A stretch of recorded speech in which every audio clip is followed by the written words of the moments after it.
Hi, Ron. Space to base. Hello. Good morning. David is Yeah, not my able to join internet us. is not stable right now, so. Don't worry, I'm not that stable either. I was waiting for that. You knew it was gonna I sure happen. did. I haven't heard from Ernie. Ernie, Ernie, yeah. But I do know that David's not able to join us, so I think It looks like we still have a quorum though. we do. Yep. Yeah, Yes, and we have Autumn on the line as well. She's being very quiet too. She's got everything. Well, with you around, does anybody get a word in edgewise? I'm not talking that much. All right, well, let's call the meeting to order. Jamie had sent around the minutes from the January meeting we held on the 18th. I'd entertain a motion to approve those minutes. All right, I'll we have, make that motion. Second, and Deb second. You want to take a roll call I vote? sure do. Rick, Yes. Anton, Here, okay, Deb, yes, Ron, yes, thank you. Deb, does that chair swing? Yes, it does. it's very disconcerting. She looks like she's at sea or something. It looks really comfortable. It does look It does. really, I always think that when she calls in. yes, this is Right, my Zoom Jamie- spot. Jamie prepared an agenda and sent it around. Is there any non-agenda item on your minds that you wish to bring up for this meeting? I have none. Seeing none, Jamie, you want to talk about the Sustainable Scarborough Day? Sure. So we had our first planning committee meeting last week. We've got 3 reps from Conservation Commission and representatives from the library and Project Grace. And Rick attended on behalf of this group. And so we set the date for October 1st, which is a Sunday, but it will coincide with the farmers market. So hopefully we'll get some good attendance and interest from folks who may be going to the farmers market and want to hop over to Sustainable Scarborough Day. We talked about the structure, and the thought was to do kind of like a little trade show vendor info area where people can walk through tables and displays and talk to folks from various local organizations, and then also companies that might do like heat pumps and other energy efficiency type things. And then also workshops, short workshops, probably a half hour or so throughout the day, so that people can learn about various topics a little bit more in depth. The thought was to keep it primarily in the morning, maybe spill over into the afternoon, but pretty much a half day. So while it's Sustainable Scarborough Day, the event that we're coordinating is only going to be about a half day. But there may be opportunities for other groups to plan like cleanups or other events later in the afternoon if they want to piggyback on what we're doing. The library is looking into doing a book club, either leading up to the event or kind of promoting it at the event and doing it afterwards, on trying to get an author who writes about sustainability and climate change to participate. Hoping that the schools might do like book displays in their school libraries about conservation and sustainability leading up to the event. And hopefully other local businesses might want to do certain promotions or something like that in conjunction with Sustainable Scarborough Day. So that was kind of the thrust of the conversation. Rick, if you want to chime in with anything. Oh, Rick had the amazing idea that I'm super excited about doing EV test drives. Efficiency Maine has done events with allowing people to test drive electric vehicles, and the timing of the event is right at the end of Drive Electric Week, which is a national event. So we can kind of piggyback on that a little bit also. Yeah, we were thinking possibly using one of the schools, maybe Wentworth School, as the venue, and use the gym kind of area for exhibitors and information groups that are playing in this space. It would also allow for breakouts to be done in classrooms based on some topics. And one of our chores coming out of that planning meeting, Jamie tasked us with going back to our committees to kind of do some brainstorming on potential exhibitors, potential education sessions, what we might try to line up and then take it from there. Because we're going to have to do some outreach. We're starting at the right time for an October event, but we can't just, do it on a monthly meeting and talk about it within this group. We're going to have to do some off-time work. So did you want to spend a little bit of time working on the breakout sessions, opportunities, and exhibitors? Yeah, and if people have certain topics that they want to include, so we're looking at conservation and sustainability.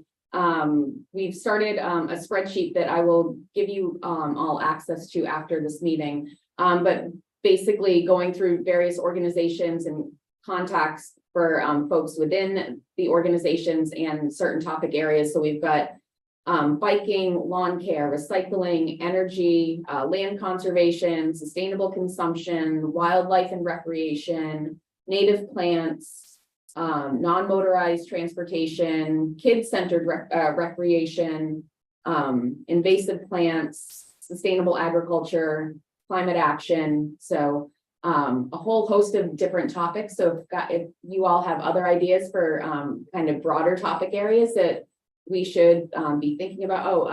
Composting and food waste is also on the list. I just didn't read it off. So if you have thoughts on what topics we should cover, or organizations or specific individuals that we should be reaching out to, we can have a discussion this morning about that. And like I said, I'll also give you rights to the spreadsheet so you can add them in if you think of others after this morning. Jamie, I was thinking of somebody that could go over the tax credits that are coming because of the Inflation Reduction Act. And I don't know if our town lawyer or the firm that is housed or our legal assistants might be able to, do a half hour kind of, and we should probably put together, well, stay tuned, there will be something put together that kind of summarizes on the energy side what some of the tax credits and opportunities are, which would be nice to have, because then it would also be nice to have somebody that talks about electrification in your home. Yeah. I wonder if like the governor's energy office, or if GoPIF, the Office of Innovation, Planning Innovation in the Future, might be able to provide some of that information about. Yeah, and well, we're take my other hat off and put it on. We're putting together a web page on our website that's going to have all the implications of the IRA, not to be confused with the Irish Republican Army, but it is the IRA. So we're going to have some information, and I think maybe a takeaway, kind of a desk reference. Do you remember the name of the lady? We remember a number of years ago, I organized that composting seminar. You don't even remember the composting seminar. Remember where we had the people in and I had some speakers in and we were talking about composting and all of that stuff?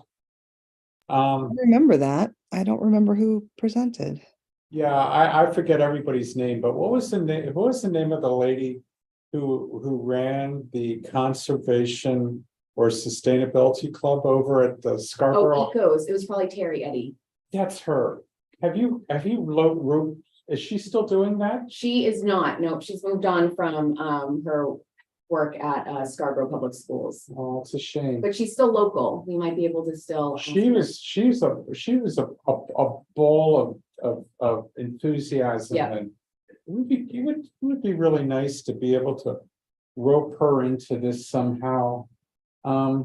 Does that conservation sustainability club still exist? Yeah, at the high Ecos school? Club? Yeah, Ecos is on the list for to for us to reach out to and see if they want to get involved. Okay.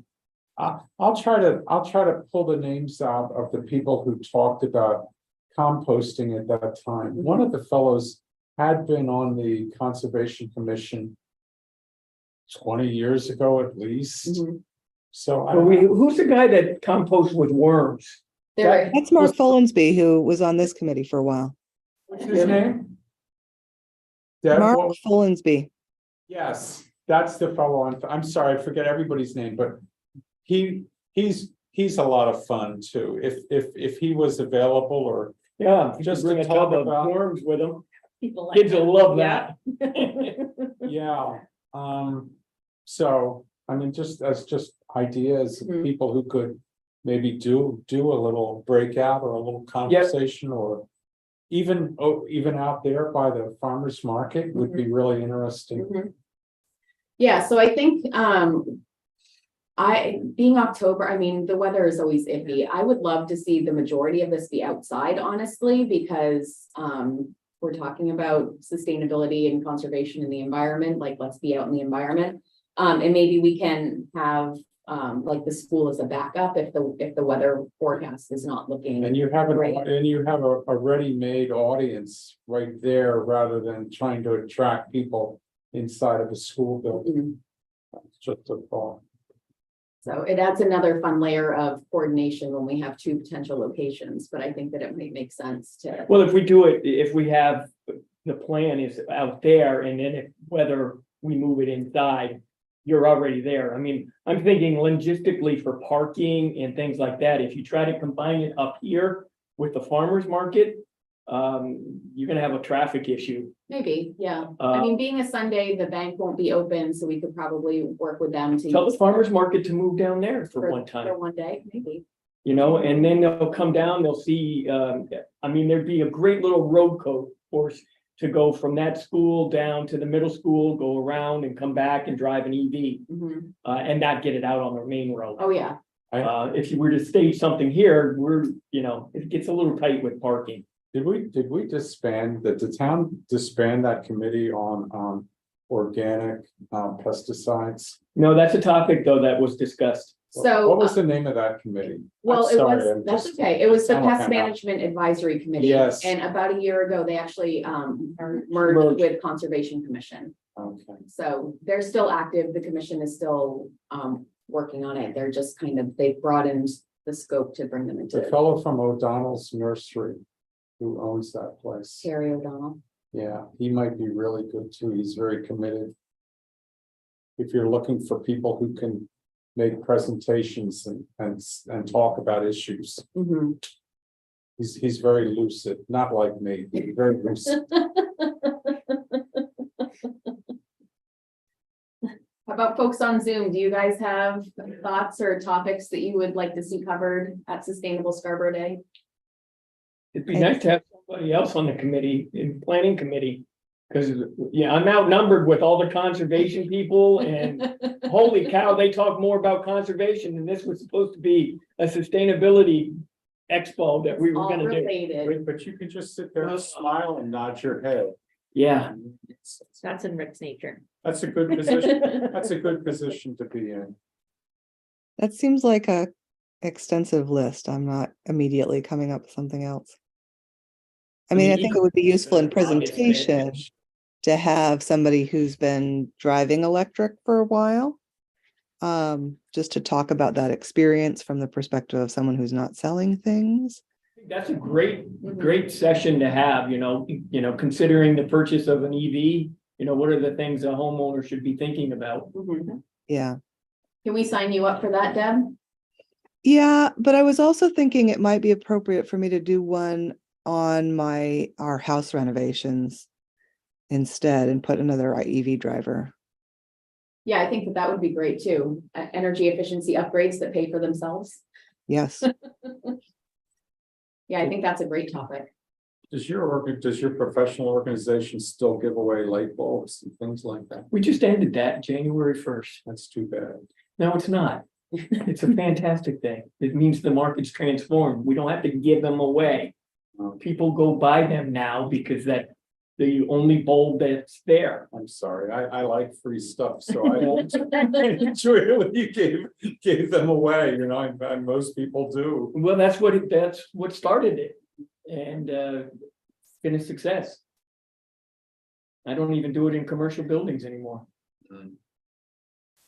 So we have included some money in the engineering and technical services budget for fiscal year 24 to go towards this event. So we could purchase some giveaways or something like that. It's not a ton of money that's included in the budget, but there's some there so that if we want to have things to hand out to folks, we can do that. That's always nice. Mhm. I suppose if you've got a couple of local Days World or some of these heat pump distributors that have now created businesses, local businesses, they probably, if you said, you know, we're gonna do door prizes or raffle prizes, they do like free install if you Cleaning purchase a or- heat yeah. pump or something like that, or maybe, you know, free service for a year.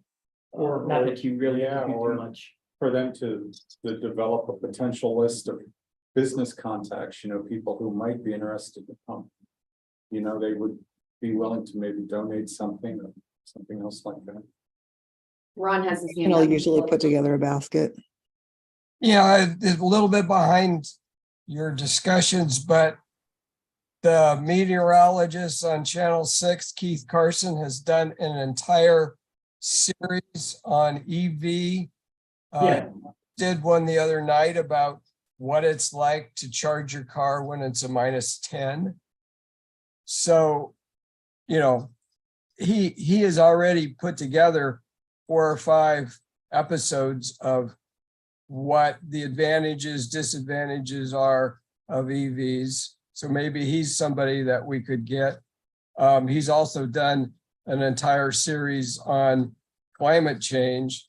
So that might be something that people would be interested and know him and be willing to listen to him.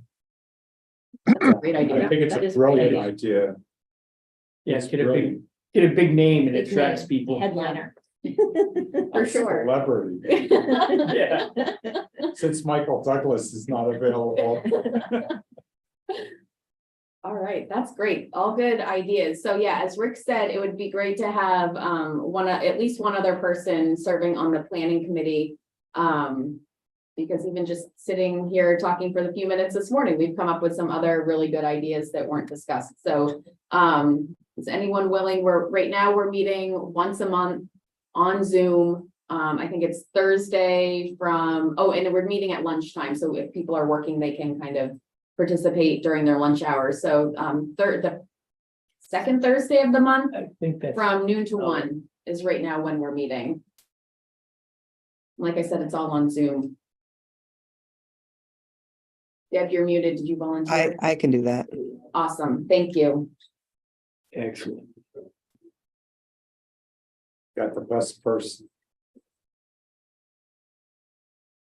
Perfect. Great. And then we can move on to related to this topic. We have talked about doing a couple trainings this spring because we weren't able to do Sustainable Scarborough Day earlier in the year. So we had talked about doing an EV talk and providing information about the Inflation Reduction Act.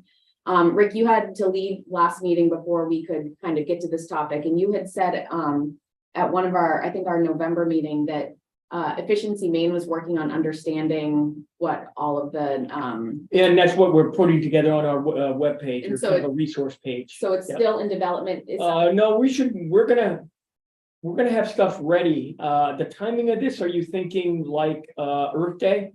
We're thinking anytime this spring. So Because that was the original thought, was to try to do Right. something for Earth Day and get a proclamation on Earth Day from council, and I'm thinking maybe that's a good time to still pursue that.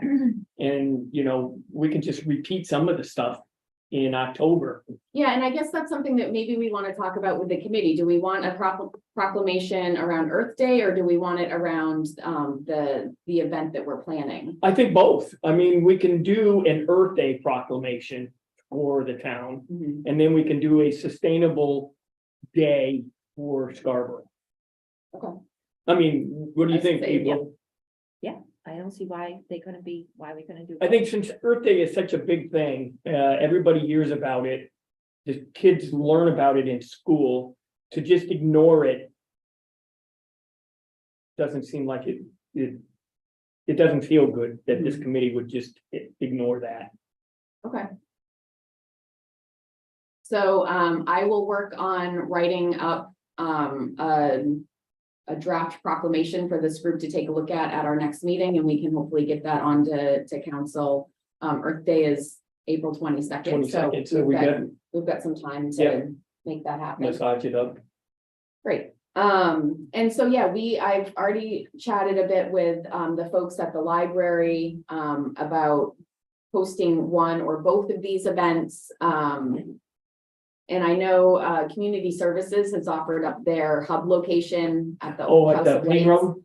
building, so we could maybe, do one in each. I was thinking, if we do want to do something this spring with electric vehicles, it makes sense to do it at the library because they've got the charger Charger. right there and everything. So I had a rep from the library and I had been speaking with, I think it was Molly from Efficiency Maine. Yep. Last spring, and we just couldn't get things pulled together, and, we were thinking too, it may have made sense to just hold off until our EV charger ordinance was in place. So, I can kind of reconnect with Molly to see. Reconnect, yeah, get soon, because Earth Day is usually, she's being pulled I'm sure, for yeah, and I other mean, venues. this doesn't necessarily need to be on Earth Day, but it could be right around there. We Yeah. can kind of play off Earth Yeah, Day. yeah. I think that we would probably do an event in the evening, or on a Saturday morning, one or the other. And Earth Day is on a Saturday this year, but there's gonna be lots of other Earth Day events happening, so I think we'll probably not plan it for Earth Day. Just because there is a lot going on that day already. And it's school vacation week. It probably is, yes, the end of So- school vacation week. Yeah. Yep. Well, it's good. It's good that it's, a lot of people are doing things around it. Yeah, I know, like Conversations out there. Friends of Scarborough Marsh typically has their Clean cleanup. up, yeah. There's the 5K race urban runoff that is. Oh, always that's right what, around that day. yeah, that's right. So, Angela. yes, Angela will be talking about that. Yeah, so I will connect with Molly, and then I think we were thinking about asking Efficiency Maine again to help with a presentation on the Inflation Reduction Act. Is there, who from Efficiency Maine should I? Right now, it's probably Nat. He's our public and legislative liaison. And so he's been involved in creating all of this data. I can do an electronic introduction to you. That would be great. Yeah, we can work And on, I'll focus it on the IRA. yeah, and just so people are aware of what incentives there are, opportunities there are through that new legislation. Yeah, And we're how to getting calls access them. daily. Should I hold off? Should I hold off and not do improvements? Yeah, And we want to get the message out that now is never a better time. A lot yeah, of so times tax credits, if you do something now, are retroactive to January 1st anyway. Right. So, great. all right, I'll send an email out to you both. Get you on the same page. Awesome, thank you. All right. We have anything else on that? I was thinking that if you wanted to reach out to Keith Carson, might be good to do it sooner rather than later. Yep, I'll get that on my list. Probably today, especially since we have a date, so we can at least, Yeah. Yeah. Yeah, just see if he's free. At least get something. That would be really fantastic. That would be really That would awesome. Such a draw. I do love that idea. All right, so town council goals, and I can share my screen in a minute.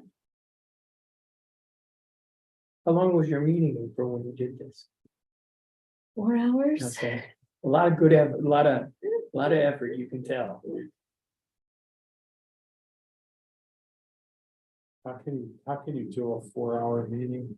And we did 9 to 1 and we had some breakfast and. Put candy out there, everybody gets along. 4 hours, it's really long. All right, so everybody should be able to see. Yep, All right, let me scroll down here to the relevant parts. April, if you want to give an overview.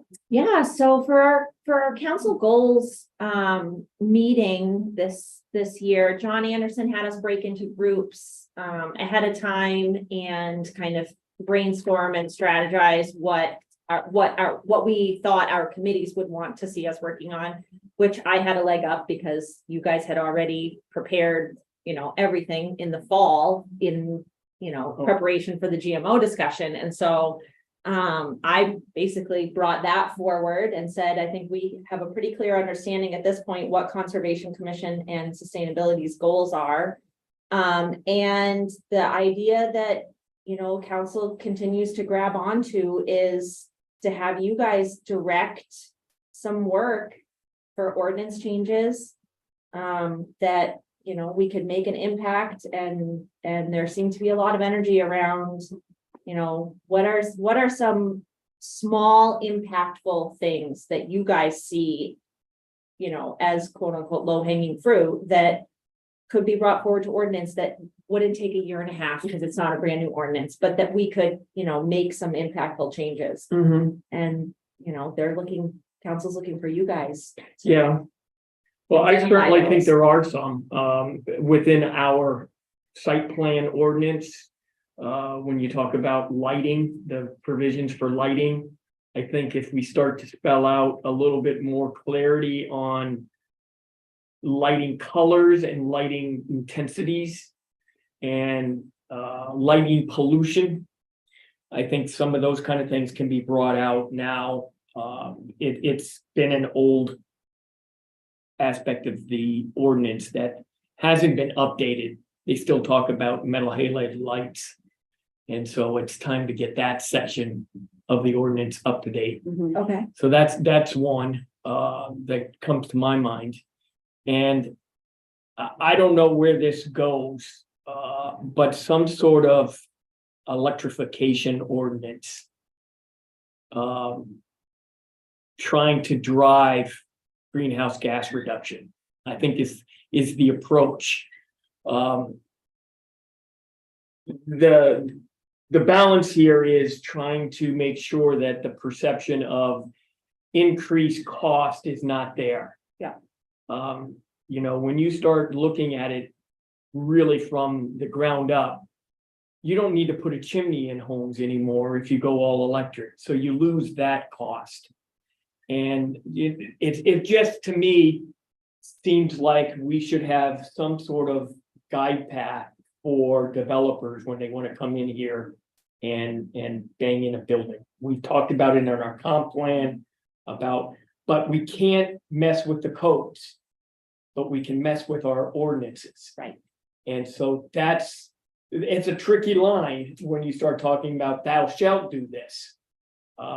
I think what we need to do is put limitations on maximum harm they can do, kind of put it like that. Like you can't build a building in Scarborough that has an EUI that's, 10% over the CBEC for New England. That's just an example. I mean, that's a little techy, but there's databases that suggest, a building built in this environment should have, this energy consumption. We don't want something that's worse than that. So Autumn is on the meeting, so she might Oh. want to chime in with some of this stuff, because I have mentioned briefly to her, I asked her after last meeting, when we were talking about incentivizing increased efficiency and things like that, if it would be possible for us to perhaps waive like permit fees if people incorporate certain elements or preferred strategies to increase energy efficiency. And she seemed to indicate that that might be an option. Obviously, it would have a fiscal impact on the town.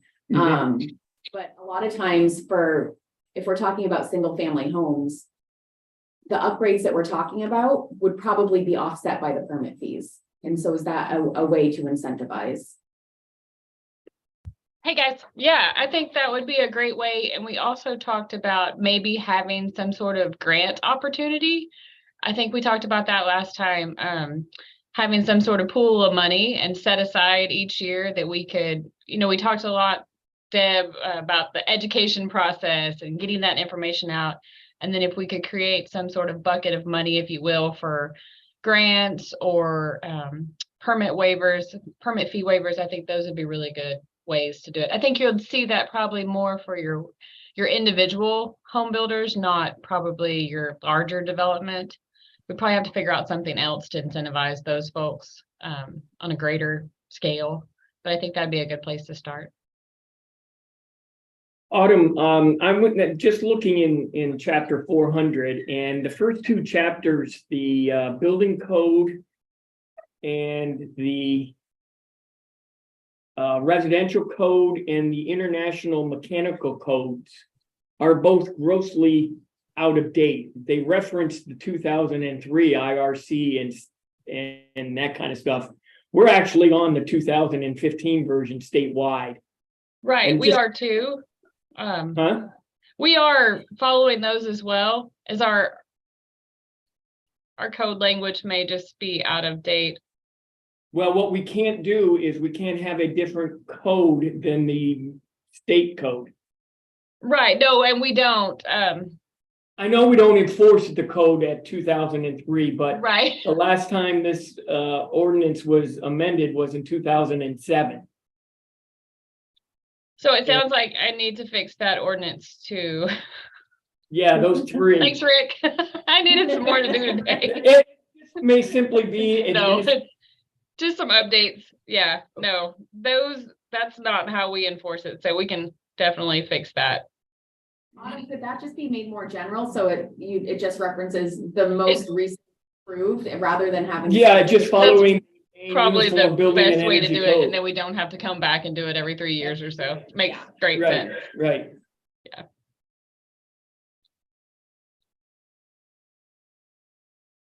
It's just good housekeeping. Yeah. Good practice. Yeah. Any other thoughts on increasing sustainability in our ordinances?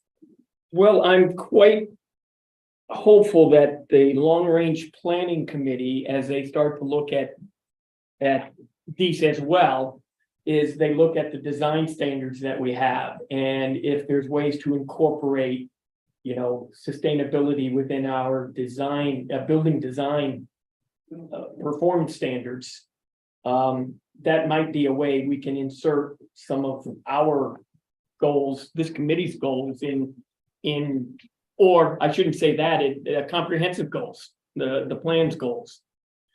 That might be an opportunity to get in there and do some crafty language. Rick, what might some of that language look like?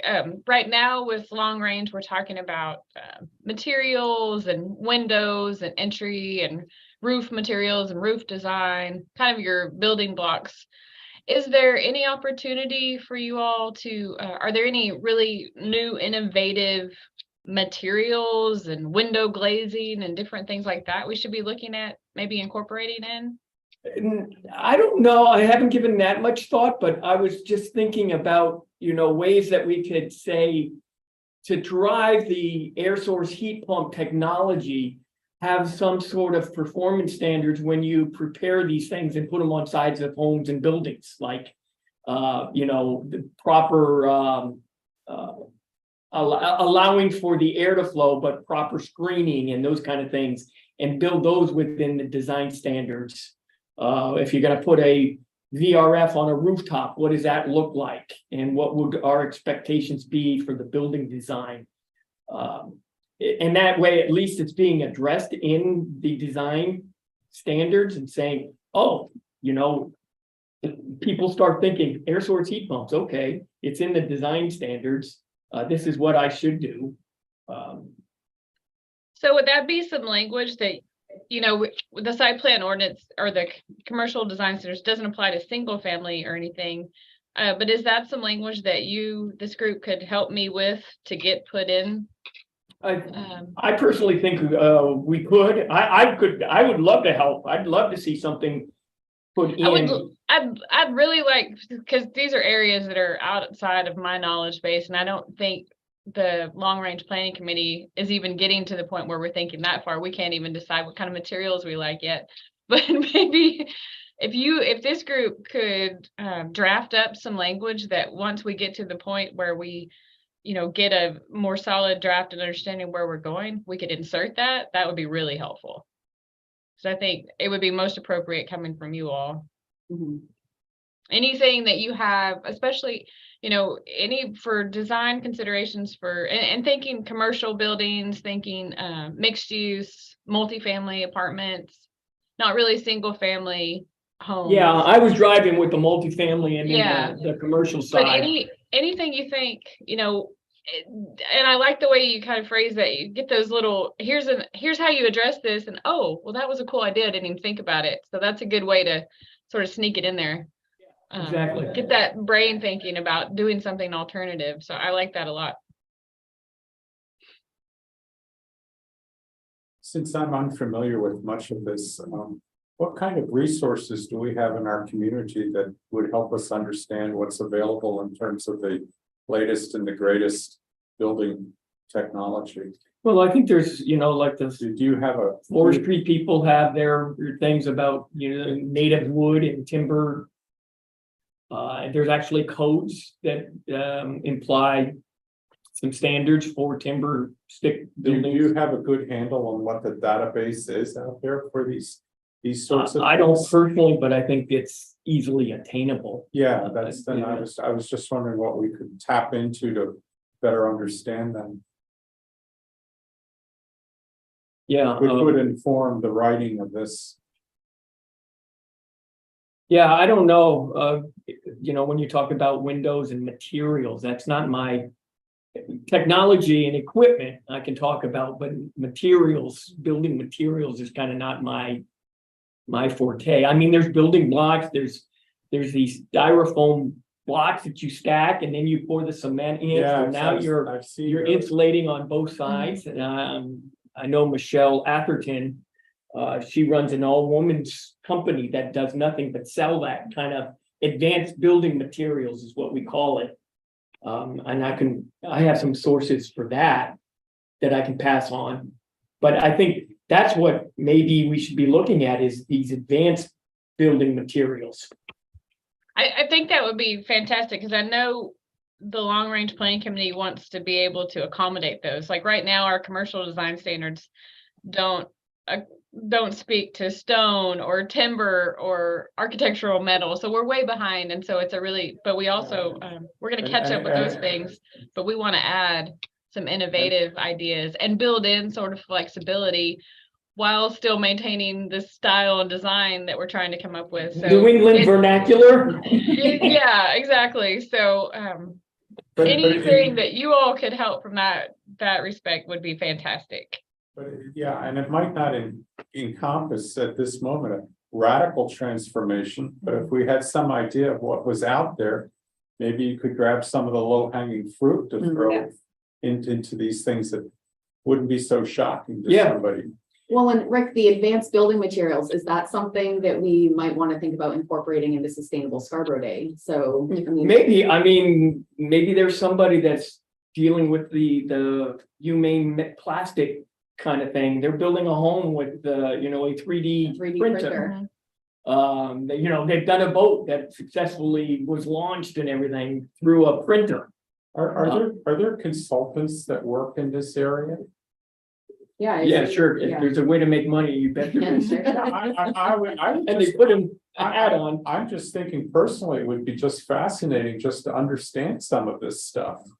Some education opportunities there. One resource that could be available to us is Kevin that works at Laundry French now. Kevin Freeman, who does sales development for a large construction, and they they're a progressive construction group. They're the ones that built the Veterans Center and, you know, it might be interesting to see what is out there. I don't know all the advanced building stuff out there. See, that's what I mean. I mean, it would be nice for us to get our. He might be a good resource just to, you know, rack his brain a little bit. Yeah, and it would make. And he's a local guy and he's always He's looking always, at help.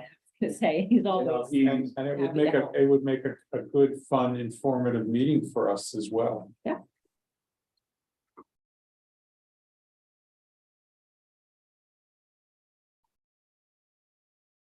Sorry, I'm writing this down. If we could set that up, I think I could, I would extend an invitation to the Long Range Planning Committee too to come. That would be a really kind of Yeah, fun and yeah, that would be good. Do you want to work on that or do you want, okay, you're gonna work on Kevin Freeman? Yeah. Yeah, okay. Yep, I'll reach out to him. Do you know him? We've kind of, our paths have crossed. I don't know him as well as Rick would know him since he's been. But you mentioned sustainability Yeah. and you're in, Yeah. you're in. It's not, he won't ignore the email. What is his professional background? What is he? Construction. He's a construction guy or he's an engineer of some sort or?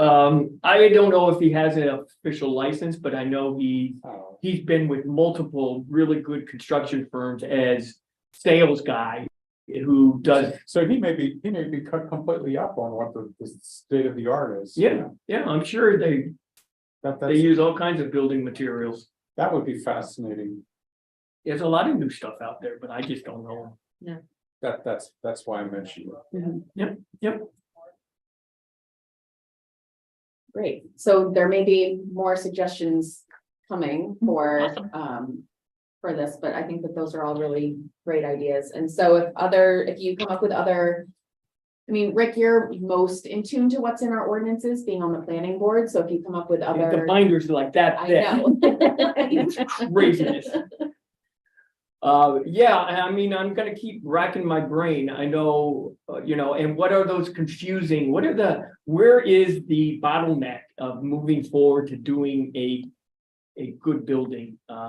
What, Well, and I'm just thinking What too is it? about like lessons learned from review and from other developments, like are there things that like, if only our ordinances were worded differently, we would be able to yeah, to make more progress in terms of that. So I'm just thinking of, I mean, we got EV chargers, so that's great that one's not going to be hopefully not going to be a struggle anymore. I remember the conversations from the Downs about underground electrical wires instead of putting everything above ground. that's a lost case. Well, it is there, but is there It's a way going to- above ground. No. in certain areas? In certain areas, it's above ground, but the fight's still gonna stay on as long But as. is there a way to shore up our ordinances that make it harder to get around? you could require it. Exactly. Yeah, but we do You just- now, but we can provide waivers. But how Right, do you provide that take waiver? out the waiver capability, right? Like lean on my staff to be the mean ones a little bit more. So you all get to do, the planning board can do more of the creative things. I think you underutilize our ability to say no through ordinances. Well, I love that. I am all about, give me the power to say no and I will help you. And then you can do the creative things, you know, and ask for better landscaping and better building materials and things like that. What a paradigm change we have now. This is awesome. Yeah, there shouldn't be a wire in downtown, in the new downtown district. You shouldn't see one, you shouldn't see a transformer on a pole anywhere in the down. However, there are a lot of them. We lost the war on that, but the battle can be done in downtown district because that is now just coming to focus and there's gonna be a lot of things going on. So let's get those And, ordinances I updated. think we've protected it to both ends from We the have, Scarborough down the road, and now we Yes. just have to make sure that whole acreage is protected the rest of the way through, and that's gonna be a battle.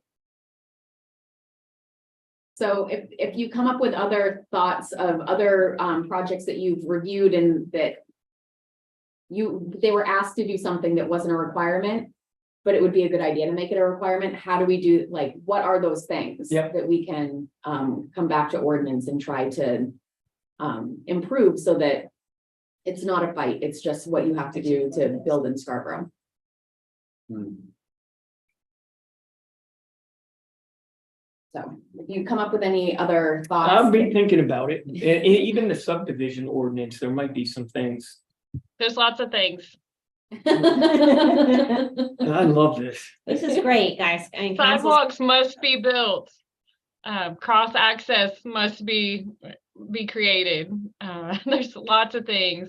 Parking, side and rear, screening, Well, and metal fencing for dumpsters. There's lots With of things. electric bicycles now coming to be a big deal, you know, these complete streets and everything, we've gotta really push that. I don't know how that bill is gonna pan out, but there's a bill right now for a potential rebates for electric bicycles. That's being cool. heard in the legislature right now. And so I will share, I don't know if this group is aware, but the Transportation Committee is working on a townwide traffic study to understand basically where are improvements needed, and a big focus with that is bike lanes and identifying connection points between various hubs within Right. Scarborough. So yeah, ensuring bike lanes in newer developments that are going to get you somewhere. Yeah, march of bike lanes, and you know, how can we address that coming out of the downs onto Route 1 and get them down to the Eastern Trail through Commerce Drive? Yeah, so That's big. yeah, and I mean, I know that the planning board has been talking with them And, about it, and we having Jennifer Ladd, and she's on the transportation. Yeah. what is the status of the Complete Streets ordinance? Do they just give waivers over and over again, or what has happened with that lately? We have the policy, Deb, that was put into place several years ago. I actually have it in the planning CIP to do a complete streets toolkit. After Okay. we get the transportation master plan, because right now it's Angela trying to get what she can get, right? And then trying to, and she does a great job, but I think we need to put more We got- behind it. So it's a requirement, and we have it Right. designed for different sorts of street types and urban settings and suburban settings and rural settings. So we're And so still, where, does that need to go somewhere in ordinance? Is that something, would that be a transportation committee? yes, it'll come out of Activity? transportation. Okay. It'll come out of the transportation plan once we establish where those bike and ped ways are and what we're trying to connect. Then we can create the toolkit, if you will, that'll create the designs, and so we can be consistent. And are 'Cause they right looking now, we think about it big picture, but it's not super defined. and what's the status of public transit conversations? And is there something that needs to go in ordinance on that? I mean, Yeah. we sit between the South Portland and the Saco Right. Biddeford stuff, and That's we've always been kind of definitely hands off. something that's being talked about in transportation committee, but that's more of a town policy, I think, discussion that has to happen too. But is there a space for that in ordinance, and would that be us or would that be transportation? Transportation. And Autumn, right now, Complete Streets is a policy. Is there any discussion of elevating it to an ordinance? Yes, that's what I have it in my plan. I want to do that after we get the transportation plan completed.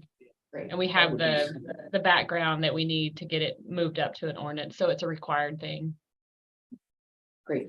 Really, the biggest way you can make change, and it's just, you just have rules, and those rules shall be followed. It's hard to get to the rules, right? It's hard to figure out what you want, but I think right now, and I tell everybody that I talk to, Scarborough pretty much knows what they want. We just don't have all the rules yet, so it's just getting all those. Yeah, we're catching up now. Yeah, definitely. We got a good vision, I think. It's a very exciting, time. It's just a lot of things going on at once that we have to come at from all angles. And you need the rules in order to be able to say no. Right. Something- Exactly. Something you seem like you want to do. Well, while we're I will enforce ordinances, rules. just reminding everybody that the GMO workshop is tonight. Yeah. And they're gonna be talking, whoever put that presentation together, I've already looked at it. What a great job. That was It really, I would encourage you, if you don't go to the meeting, at least download the PowerPoint presentation and go through it. Wow.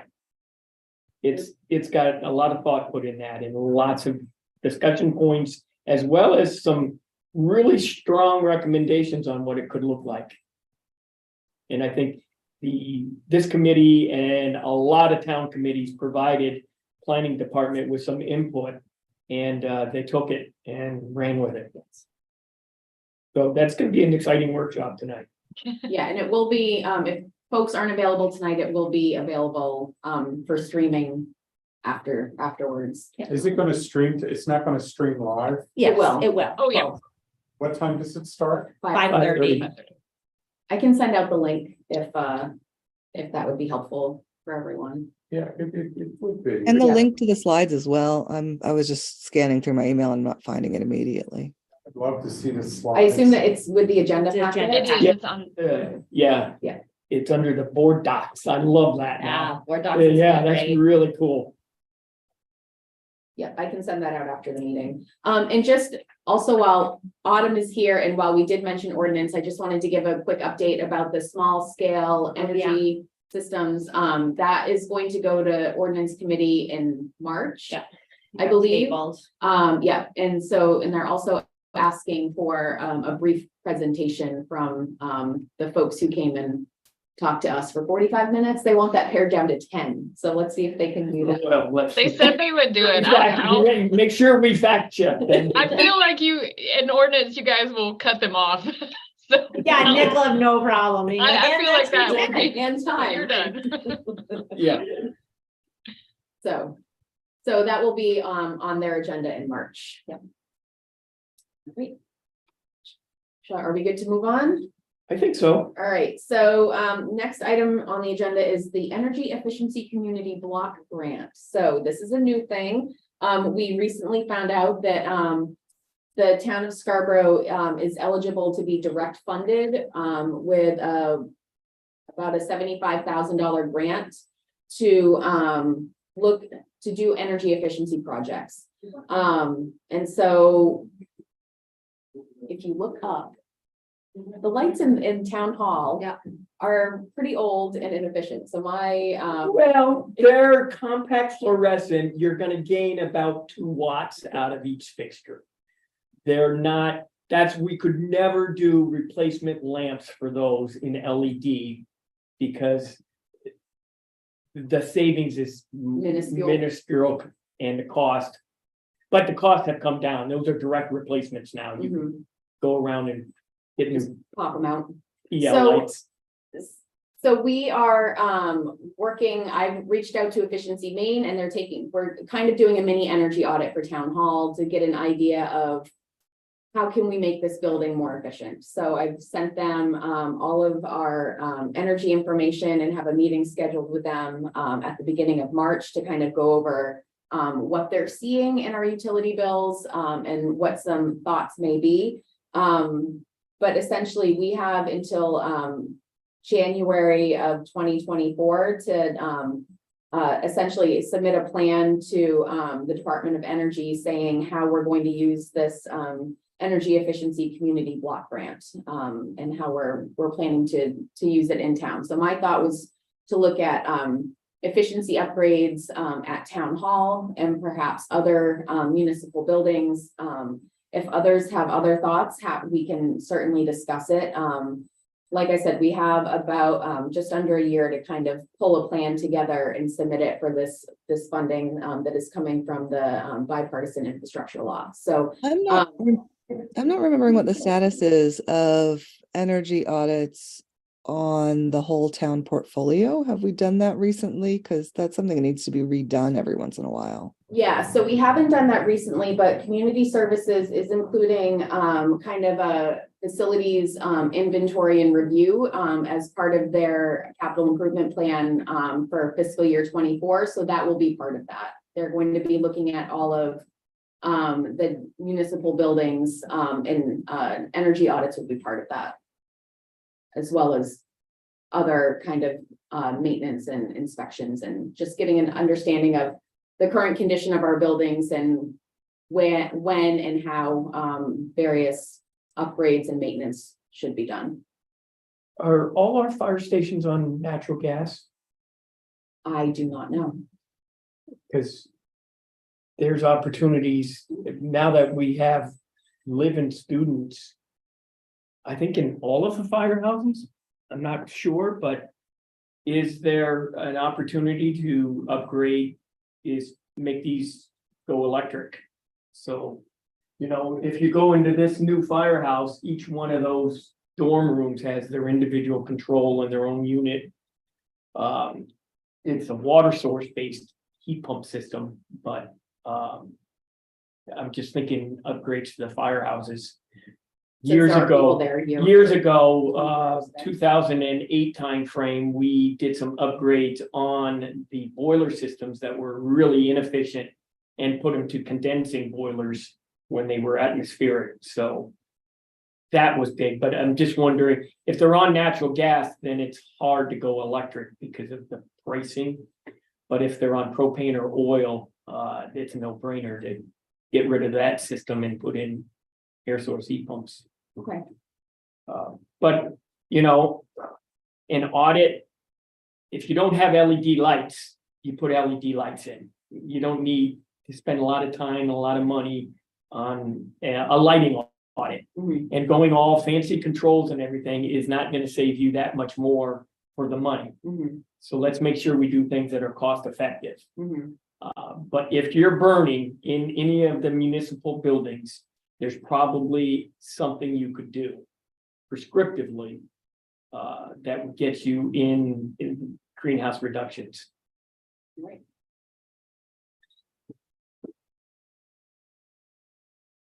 That doesn't include EECGB is not looking at, not that we want to at right now put any money in any of the primary schools unless that's the plan.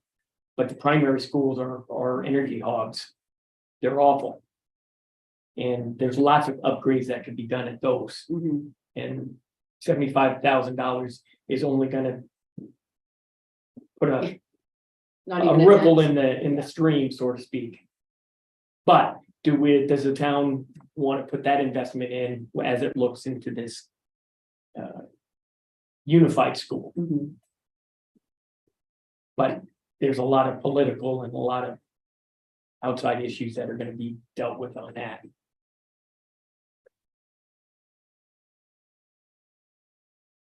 Great. So I will keep you all updated on kind of what Good to go after a grant, yeah. Well, and this one it's not even competitive, so the way that. this Is renewable structured- into the equation as well? Yep. Okay. Yep. So we still have lots of roof lines, and in particular, the talk about town hall, or the public safety was always thought about and, built with the idea that solar could go on. So there's a project right there. Mhm. And as we change the fleet over to electric cruisers, you've got a carport that has, an opportunity, just saying. Yeah, so the way that this is set up is that the 10 most populated municipalities or counties in each state are getting direct funding. Funded. So this is non-competitive for us. We just basically need to tell them how we're planning to use that money. And it will be available to us. And like I said, I need to basically submit our intent by the end of April, and then we need to submit our. Do you have to do a concept paper to show that intent or just the intent? Just the intent. Okay, then you submit a concept paper? Yeah, Okay, and that needs to be submitted by January 2024. okay. So we've got some time to work. We can this come out. up with something. Yeah, so we're just trying to kind of do some information gathering right now. And so, yeah, all of these are good ideas. Is there a requirement for matching funds on that? There's not. None, no matching funds, No. so.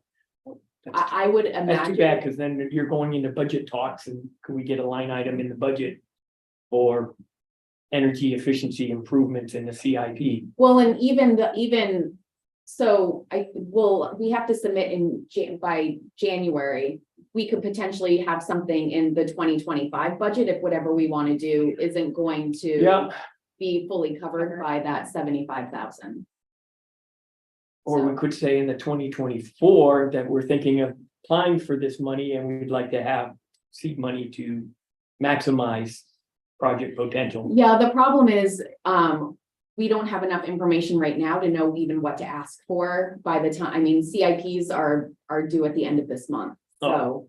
Did we put in for a budget item for sustainability? Like we keep talking about that. Is that in the budget talks this year? So, Angela and I, so my position is under, our engineering and technical services, department. And so, she and I have been talking about ways to kind of,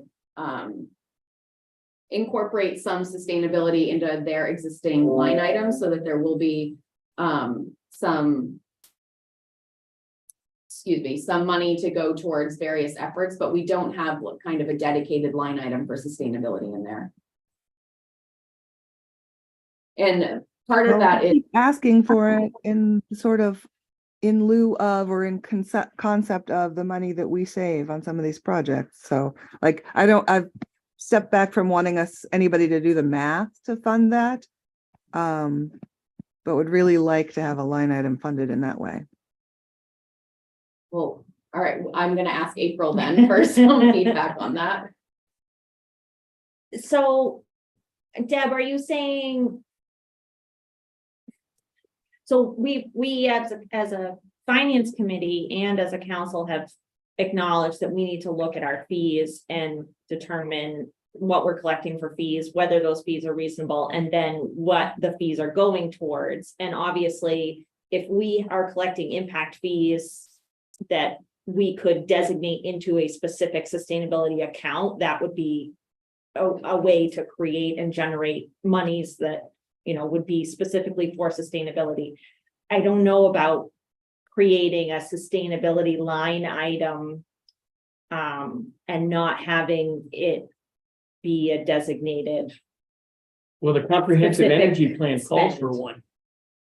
And Yes, council the comprehensive approved that energy plan comprehensive calls plan. for the council to set a percentage of the savings. So it's a mathematically intense way to do it, but it does call for set aside money that would be earmarked for sustainability projects to give us some flexibility when something comes up that's not in the current budget, that cannot be managed in the time frame. Like the budget process is so slow that we have missed some opportunities for matching funds and the like.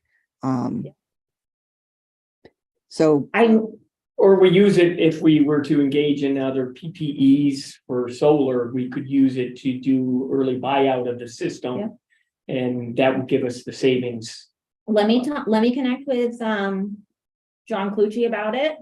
One example, April, you could bring up is the streetlights that were done Okay. and converted. There was a significant savings on the utility cost for the ownership of those LED lights. Okay. The savings has all been funneled into the general fund, Gotcha. and none of it was funded or funneled to this concept that's in our energy plan about having a line item. and so the numbers we batted around were 25 to 50% of those savings. I'm not sure if somebody's in a position to try to do an estimate of savings over past projects, just to put a number to this that would then not be recalculated every year or anything, but just to put a number to this to substitute in for that concept. I'm happy to talk to John about this and see what his thoughts are on it, and I can report back to you guys. And obviously they're going to be well into the budget process here really quickly. And so if this is something that, you know, I can get John's attention on, then the timing of this could be just right. The Thanks. buyout on the solar panels on top of the community service building, remember? Yep. That was 70, that was a 70. That was skipped over one budget year too. Exactly. Remember, we That- could have bought it earlier. That was a $72,000 expenditure. But I imagine our electricity rates, do we purchase electricity at a fixed contract price here? Yeah. Or are we subject to the increases that CNPC is putting? Well, everybody's subject to the Yeah. increases. Okay, especially if it's on the T&D side.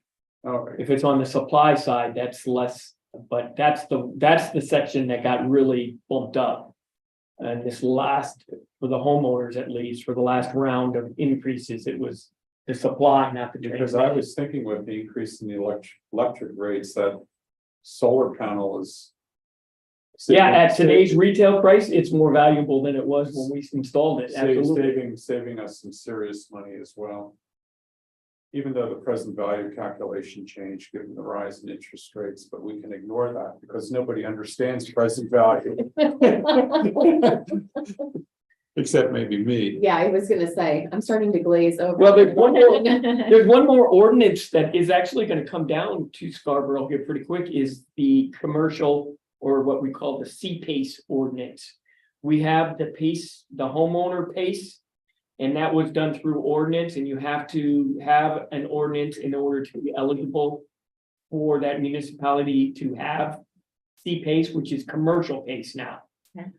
So that's coming your way very soon. So in that, do you want to explain the PACE program a little bit? Well, the concept is it is attached to the tax, or it's attached to the building, and it gets carried from ownership to ownership. And in order for a municipality to use that, they have to pass an ordinance. It'll all be, pretty much a template. Boilerplate. Yeah. So we currently have PACE, which is set up for residential buildings, and C-PACE would allow the program To expand to the commercial. commercial. And essentially, it gives the town would have, kind of have a stake in the financing, and would have the ability to essentially put a lien on the property if, the loan isn't paid back. Right. The other thing that's coming is a municipal lease deal where schools and municipal buildings can enter into a lease for equipment with a finance, a private finance, a private bank. And these are template lease agreements, so that if a firehouse, for example, wanted to go all electric, they could do a lease and with a bank and get the capital, and it would be written off as a lease and not as a loan, which is different on the ledger Yeah. board. And this is all with private banks, and because they're focused on schools and municipalities, the underwriting standards are going to be easy because you're not going anywhere. And the banks are willing to make that risk, but it's called a lease, which is kind of innovative. Stay tuned, that's coming down as we speak. The rulemaking is happening. So there might be an opportunity for this committee, through use of a lease, that we could go proactive and get some of these wish list items done. Great. All right, so are we ready to move on to updates? Yeah, I think you're gonna have to. Yeah, we're right? right on time though. That's great. That hardly ever happens. So, April, I don't know if you have any other town council. Yeah, you guys stole all my thunder. Small scale fuel cell ordinance, got pushed to March 9th. And so we'll be having that discussion, and the chair of that committee did ask for the company to come in and give us a little bit of background, so. He doesn't know what he's We'll asking. see how for. that. The GMO workshop is tonight at 5:30. And then as a follow-up to the GMO workshop, we will be hosting Counselor Corner Live, also on the topic of the GMO. And that is scheduled for March 2nd at 6:30, and that will be in the Public Safety Building. So plenty of opportunities to connect with council, and let us know your thoughts on the work that's going into the revised GMO. See, we didn't know about Counselor Corner. See, I did have one thing. Rick, anything for planning board? It's been kind of quiet over the last couple of meetings. We really haven't gotten anything big. but it doesn't mean there's not a lot of stuff going on in the planning department, because I know they're right out. No real significance. Okay. We did get a hotel that started laying out with the EV ordinance. They still have a little work to do, but my goodness, what a difference that ordinance is gonna make. Yeah, I Um, remember Autumn saying during kind of a pre-app meeting, she said, this is coming, so plan for it, and they didn't even bat an eye at Pat it. and I, yeah, So. yeah. That's great. All right, Conservation Commission, they are also looking at, help assisting with the, council goals. And so, they are working on identifying, so one of their big goals and that the council has adopted is the 30 by 30, which is essentially getting 30% of the town's area.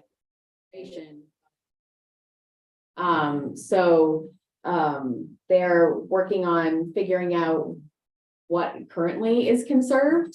And so we have a good understanding of how much more do we need to, how much more land conservation needs to happen in order for us to reach that goal. So I, about a year ago, had just done a quick calculation, and it looked like about 15% of our area was conserved, and that includes Scarborough Marsh. And so now there are also conversations around, should Scarborough Marsh be included in that calculation or not? That's, 3,200 acres of essential coastal wetlands that probably wouldn't be built on Touchable anyway. Yeah. Yeah, But we've seen wetlands be filled. So if it wasn't in conservation, would we be filling fringes of Scarborough Marsh? So if you want to get to 2030 I and was gonna have say- 30, you better include it. Because I mean, we're in direct competition with, we had someone come and talk to us, our bond guy came and talked to us at finance, and just the amount of developable Scarborough that's left versus what we are trying to conserve are in direct competition with Yeah. one another. And so, that's gonna be the It's almost- balancing act. yeah, it's almost like you either conserve everything that's left Or you- or it's gonna be Yeah. built on. Yes. So, It seems like I'm completely tethered to the past, but once upon a time, when Jay Chase was here, we talked about maybe doing an inventory of the larger parcels in town. Like 25 acres. we did that for the solar ordinance, Yeah, or for the, but Yeah. that are owned by private individuals. Yeah. mhm. Because the population in Scarborough is aging. As these individuals get older, they're questioning what do I do with my property? Do I leave it to my children? Do I sell it to somebody else? These kind of properties can be bought by a developer and turned into a development. Mhm. I always think, and I don't know quite how to operationalize it. But if people knew that there was an opportunity for their property to not be sold to somebody, but to somehow go into a conservation situation, would the town be willing to buy properties from them? And that's what the land trust Yeah, looks into. I know the land trust does it, but the land trust economic resources are constrained, and they depend, of course, on the public, on the goodwill of the wider public, particularly the town and others. But it would be nice to at least have a handle on this so that people would say, well, rather than selling it, maybe I would even be willing to donate it if there was an opportunity for it. Or maybe there would be a way of crafting tax breaks for them in the here and now, so that when they pass on, that this transitions. I don't know, it's just. Yeah, the library did it's- a seminar. I couldn't go, it was scheduled for a conflict that same night, but I don't know how well attended it was. and the town does have a program called transfer of development rights, where essentially you can sell the development rights for your property, and it will allow a developer to build more units in the designated growth area. growth areas, right? So again, that relates to the GMO, and it may be in conflict with the and things like that, but there is a program set up like that. I know our community services director is really interested in the town potentially purchasing land and holding on to it. He recently went to a national conference where out west, land is so there's so much development happening and land is becoming so valuable that the towns want to be able to have a say in how that land is developed, and their ordinances are not where they need to be. So the town is buying up land as it becomes available and holding it Exactly, Until they- have a land bank. until they know either that their ordinances are set and so development can happen on that parcel responsible way, or they're just gonna hold on to it because they want to maintain, They want their to natural slow the resources. pace of growth Right, by not having developable land available. right. But every intelligent corporation in the world does this kind of activity. In Las Vegas area, Magma Corporation, which was the successor to the Howard Hughes, because believe it or not, Las Vegas is constrained by nothing but BLM land and Nellis Air Force Base and all of those places. They bought sections of land, and so that turned into a future development for them, which became incredibly valuable. You know, I would just suggest we start thinking about the reverse. You know, because every real estate developer is going to be looking at the larger pieces of property and say, well, Mr. Duncan, you know, here's a pot of money.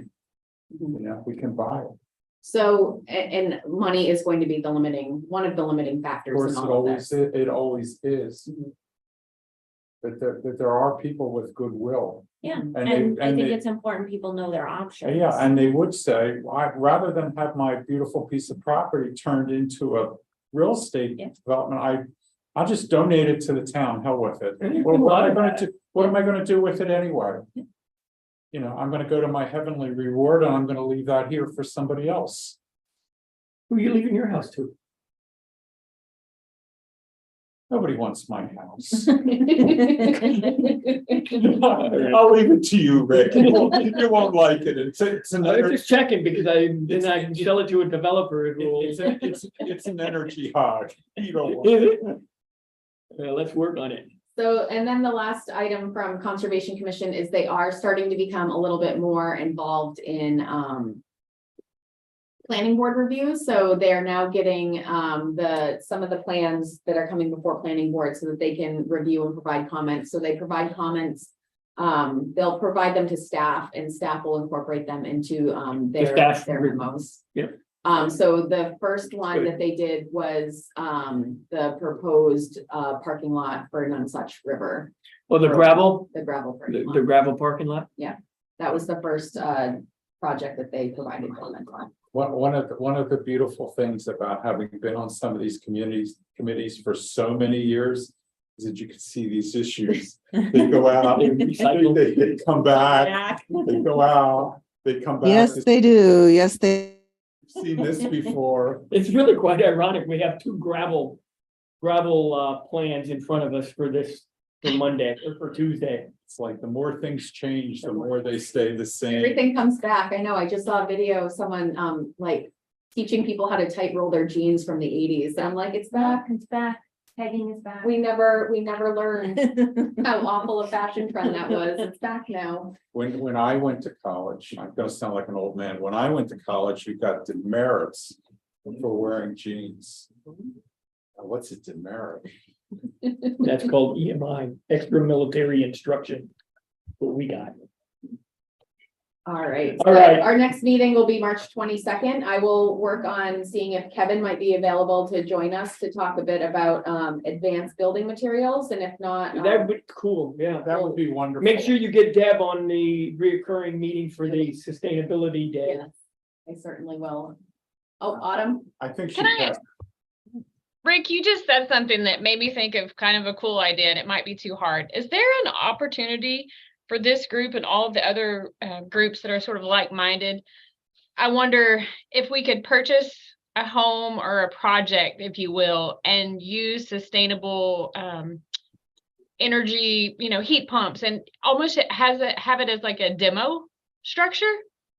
That would be Model really- home. Yeah, I wonder if something like that could be done. It could even, maybe it's not an existing home, but maybe it's a demo that we could have somewhere on one of our buy my town house properties. I was gonna say. Well, I was gonna say, we own like the old Grange Hall or Yeah. something. I wonder. It would just be so cool if we could point Want someone. something for a home, you're gonna want something that mirrors kind of like the distribution system of the heating. One of the Mhm. things you're very careful with heat pumps is how are you distributing that heat? So that, you know, it's gotta really be a building that has bedrooms and that kind of thing. I just wonder if in the Downs, we help contribute to a spec home that can be used as the sustainable model that homeowners could insist on having that house built to that standard. If they're gonna build a single family home. Isn't that a nice idea? That's a nice. We did this years and years and years ago when this industry started being created with blower door testing and that kind of stuff. We created a laboratory home to kind of do that. Yeah, exactly. I just thought it might be. That's not only got public value to it as an educational piece, but it really allows consumers the ability to say, go into this as they're thinking about building a new house. What are some of the things that I want? And if we could partner with a new house being built, or we could show off, we could leave some of the walls with plexiglass so that you can see inside the Mhm. cavity. It would And just it be could be used cool. as a sales tool. So the Downs could use this as a marketing tool to get new homes built to a better standard. And, you know, there will be a reward at the end of the day. They'll sell homes. Well, they'll sell homes anyway. The question is, do Yeah. they want to be bothered doing this? Well, that's the Well, thing. And that's where I'm I've, an educated oil guy. that's where I've continued to feel like you can almost do this even as a paper project. That if people are handed a paper with the ROIs of some of these options, rather than not hearing about some of these options. But the problem remains spec houses. Where there's Yeah, not. but I think it would be cool if one of the options is dense pack cellulose or foam, spray foam as insulation. Show it off and say, okay, this value, adding this would add this cost to your home.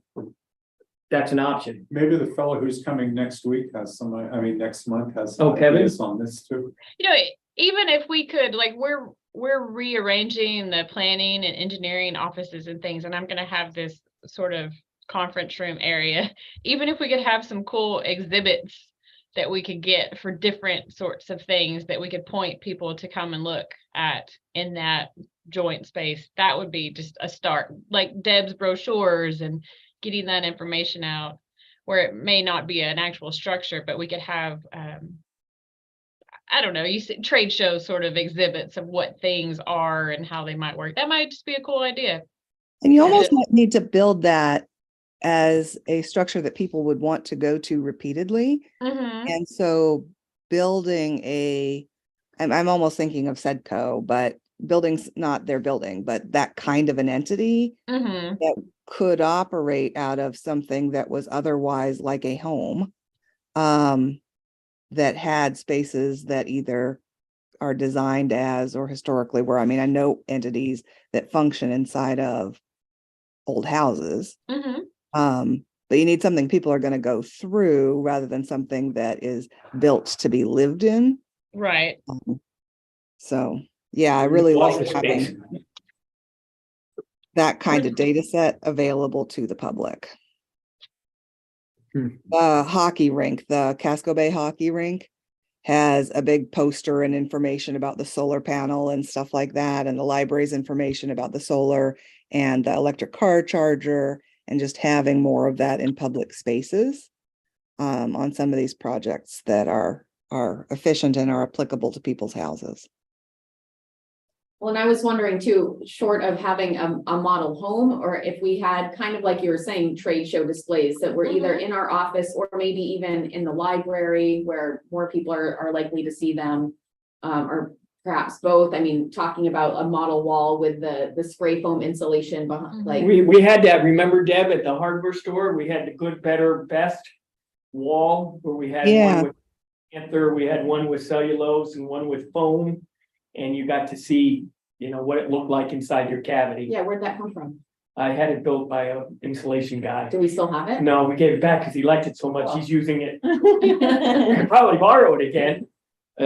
But yeah, we had that for operation, fuel operation, Yeah. and one of those things we did The fuel Yeah. cell, like- oh, It just okay. might- years ago. Like the Sustainability Day event, I'm sure we'll have some of those things, and it might be cool if we could take ownership of that, Jamie, afterwards and do something with it. Yeah, and some of have those the cost associated, but then also the other benefits, like you're gonna pay a little bit more upfront, but your heating costs and your Yeah. cooling costs are going to be way lower with really good insulation. So while you may pay a little more upfront, it's the operational costs that are going to be much lower. Okay, I'm done now. Thanks. I like that idea though. All right. Anything else before we wrap this up? I think we should wrap up because it's 9:31. It is. All Good right, job, everyone. Thank you. thanks all. And we'll see you next month.